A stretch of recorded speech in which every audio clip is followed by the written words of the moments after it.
Hey guys, Sweetie here with a new CSR2 video. In today's video, we are going to take a look at the latest event to come to CSR2, Fast and Furious Cruise Code, Chapter 1, Fearless.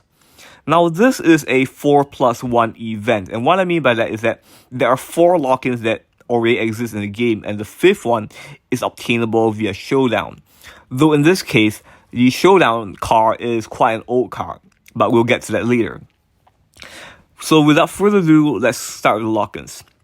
Lock-in 1 is going to be paid regardless which way you go, because if you were to do Challenger's run and get Brian's Supra Mark IV, yes, you start off with a free GR Supra, but you have to buy the RX-7 and the WRX STI if you're going to progress in that event to get this car. Or if you don't want to do that, you can just buy Brian's Benz Supra GTR R35 outright, because that's also a paid car. So either way you look at it, either the Supra Mark IV or the Benz Supra GTR, Lock-in 1 is going to be paid, and that sets the tone for this event.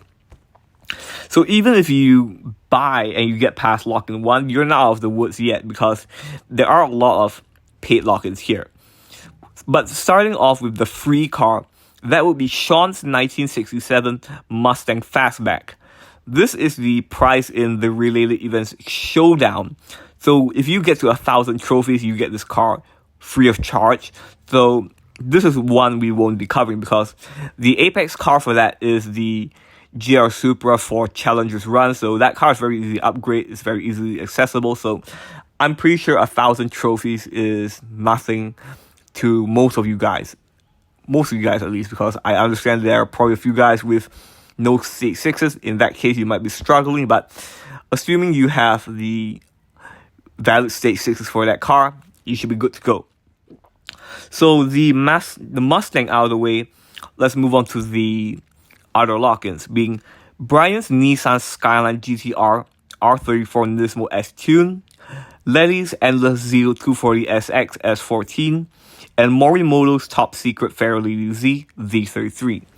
Now, the reason why I'm going over these cars, why I'm glossing over them, is because I don't know how they perform in live racing. And the thing is that I'm not willing to buy 3 cars that are paid and spending all my game cash and especially all my Nissan parts to go and find out if they're good cars or not.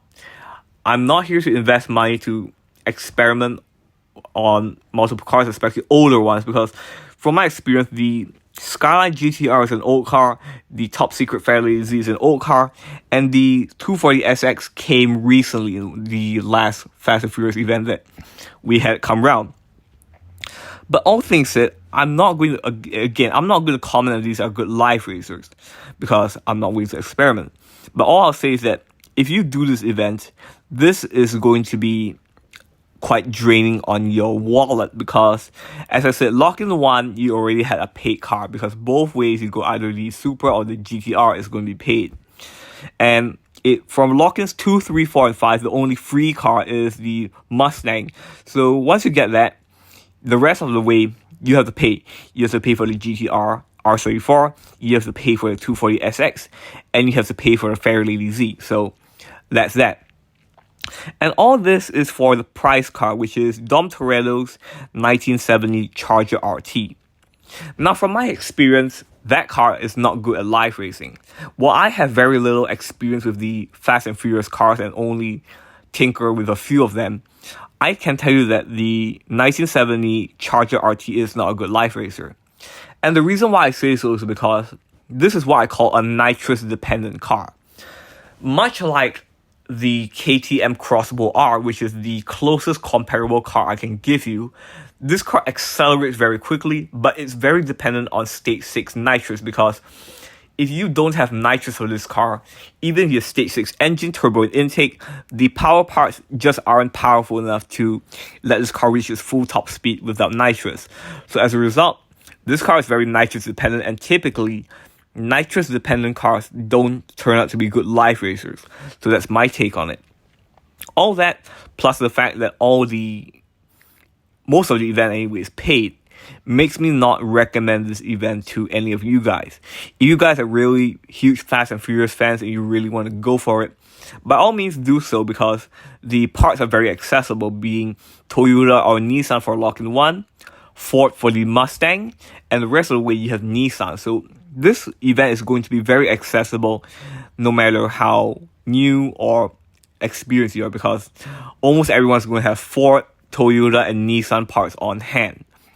But assuming you were to do this event, my recommendation would be try to get Challenger's run done, because if you can get that, you can use Toyota parts on the Supra instead of Nissan, because if you have to work on the Benz Supra GTR, the R34, the 240SX, and the Fairlady Z, you're looking at 4 cars that are going to run on Nissan parts, and your Nissan parts are going to disappear very quick.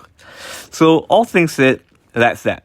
And talking about the Showdown, because I did cover the Showdown in my previous video, let's just cover it again.